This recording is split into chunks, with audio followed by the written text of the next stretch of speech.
안녕하세요. 레전드 채널입니다. 오늘도 소중한 시간을 제 채널에 써주셔서 감사합니다. 오늘은 구독자 여러분들을 위해서 사연자분이 남편이 충격적인 불륜 사실을 알고 그에 응당한 대가를 치르게 하는 사이다 사연을 가져왔습니다. 사연 재밌게 들으셨으면 좋겠습니다. 그럼 사연 시작하겠습니다. 안녕하세요. 반평생 넘게 살면서 세상 자상했던 남자한테 뒤통수 세게 맞고 참을 수 없어서 저는 앞통수를 때리고 이렇게 글을 씁니다. 저희 부부는 다 큰 아들 1명, 딸 1명이 있습니다. 한 명은 30이 가깝고 또 한 명은 30을 훌쩍 넘은 다 큰 자식들이 있네요. 저랑 남편은 평생을 한 번 싸우지도 않고 지내왔어요. 싸움 한 번 안 한 이유가 저도 그렇지만 남편이 워낙 착하고 선하게 화내려고 해도 내지 못하게끔 미안하다 하고 제 마음을 헤아려주는 말을 잘했기 때문이에요. 저도 그런 남편을 보고 정말 이 남자와 결혼하길 잘했다 싶은 생각이 들어서 최선을 다하면서 잘해주었고요. 남편은 모 대학 교수로 재직 중이에요. 저와 남편은 박사과정에서 만나 제가 아이를 가지게 되어 박사과정 수료 중 결혼을 하게 되고 남편은 계속 공부를 했지만 저는 학업을 중단하고 아이를 어느 정도 키우면 다시 학교를 가야겠다 했지만 세월이 이렇게 훌쩍 지나버렸네요. 저랑 남편은 거의 20년을 같이 운동을 다녔어요. 집에서 5분도 안 되는 거리에 있는 회원제로만 운영하는 골프, 헬스, 사우나 다 같이 운영하는 복합 스포츠 센터예요. 20년을 넘게 한 동네에서만 살고 또 그만큼 오랜 시간 같은 헬스장을 다녔으니 헬스장 회원님들을 대부분 알고 지내고 같이 운동하러 가기도 하고요. 평일에도 남편이 학교에서 퇴근하고 집에 오면 저녁 먹고 항상 같이 가요. 근데 근래 들어 바쁘다고 평일에 오전 일찍 먼저 그냥 헬스장을 다녀오라고 하더라고요. 자기는 학교에서 저녁 먹고 늦게 골프 연습하고 씻고 간다 하고요. 근데 이 헬스장에서 일이 터졌습니다. 세상에, 제가 20년이나 다니는 헬스장에서 이렇게 뒤통수를 맞을지는 몰랐네요.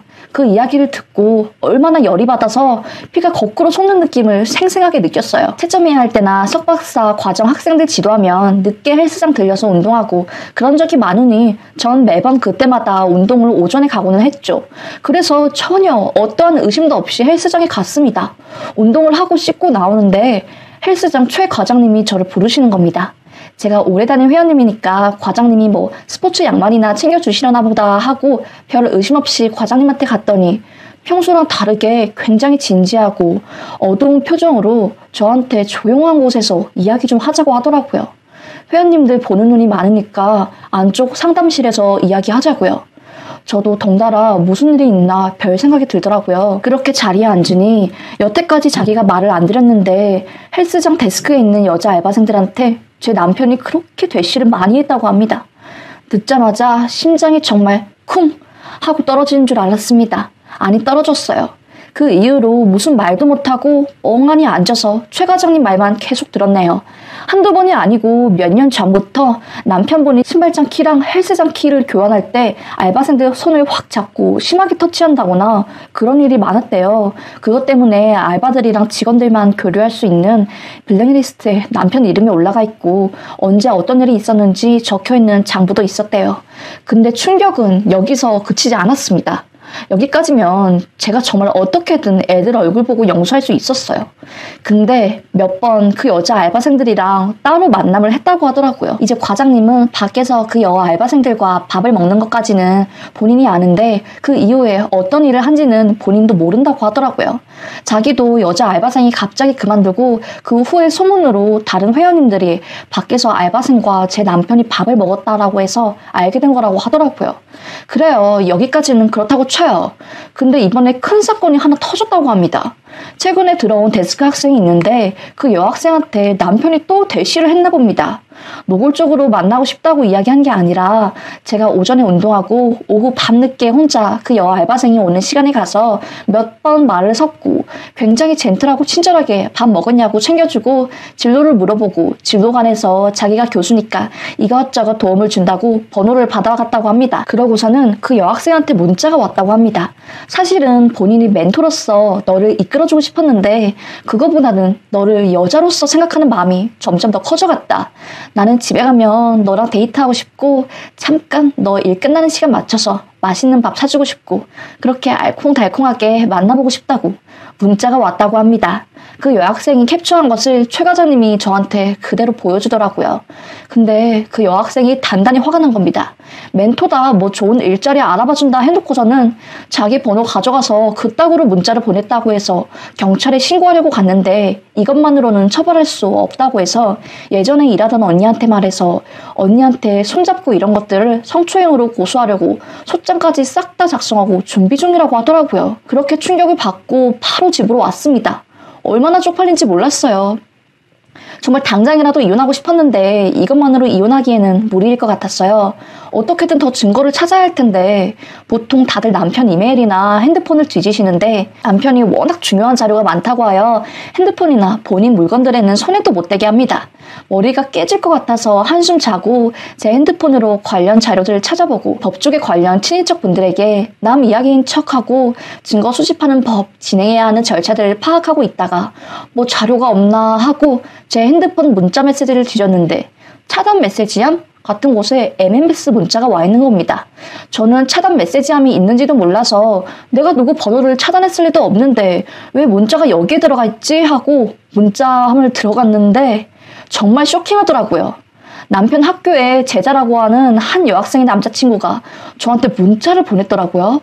3개월 전에 온 문자였습니다. 읽어보니 본인이 남편 학교 학생들이 올리는 커뮤니티인 곳에 익명으로 본인 여자친구와 제 남편이 불륜관계라는 것을 폭로한 거였더라고요. 그 여자친구는 대학원생이었던 것 같았습니다. 남자친구는 더 어린 학생이었던 것 같고요.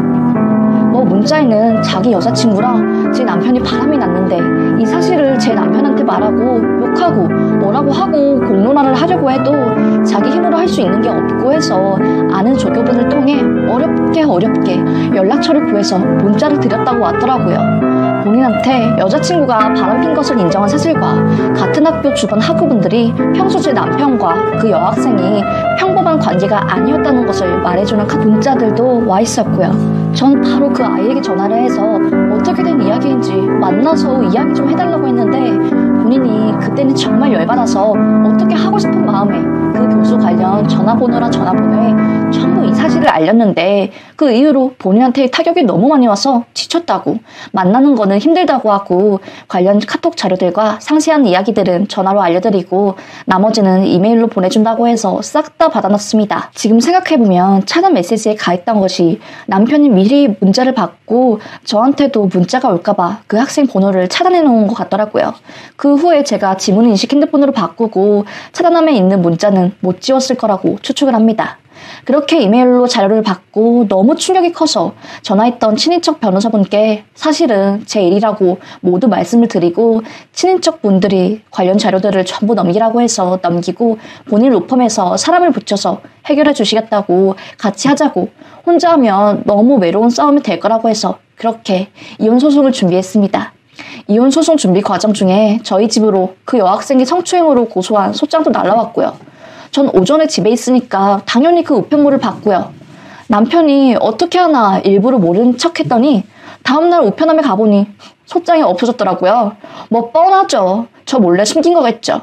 당연히 제 담당 변호사분께 이런 사실들을 다 말하고 스포츠센터 과장님께도 따로 찾아가서 그 블랙리스트, 수첩 같은 곳에 적혀있던 날짜와 제 남편들의 행적들, 알바생들의 고충들, 자료들도 다 받았고요. 그렇게 소송이 저에게 절대적으로 유리할 수 있도록 그리고 제가 20년 동안 가정에 기여한 위자료들을 모두 받을 수 있도록 남편 몰래 죽을 힘을 다해서 준비했습니다. 처음에 스포츠센터에서 이야기만 들었을 때는 합의이혼 아니면 증거가 없어서 힘들겠다 싶었는데 차단 메시지함에서 발견한 문자를 친인척분께 보내니 이걸로도 소송 이혼해서 유리하게 돌아갈 수 있다고 하더라고요. 그리고 이번에 새로 받은 소장 덕분에 더 유리하게 됐다고 하시고요. 남편에게 이혼하겠다 선언하기 전에 아들, 딸에게도 모든 사실을 말하고 펑펑 울며 미안하다고 엄마가 이대로 가정을 지키면 정말 죽기 전까지 한으로 남을 것 같다고 너희들한테 그동안 숨겨서 미안했고 다 내가 미안하다며 부둥켜 안고 울었습니다. 애들도 엄마 잘못 아니라고 본인들도 제 편 들어줬고요.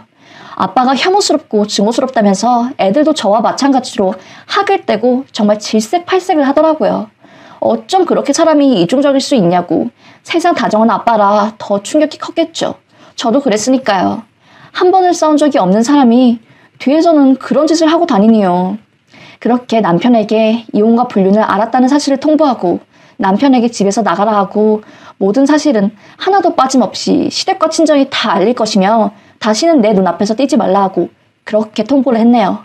눈물을 안 흘리려고 했는데 벌벌 떨리는 목소리에 그동안 힘든 게 팍 터지더니 애들도 울고 남편은 무릎 꿇고 미안하다고만 하고 뭐 아주 끔찍했네요. 그렇게 저는 이혼 절차를 밟았고 간통도 없어져 형사처벌도 안 되니 위자료는 조금 넉넉하게 받았고요. 상간 손해배상 소송도 진행했습니다.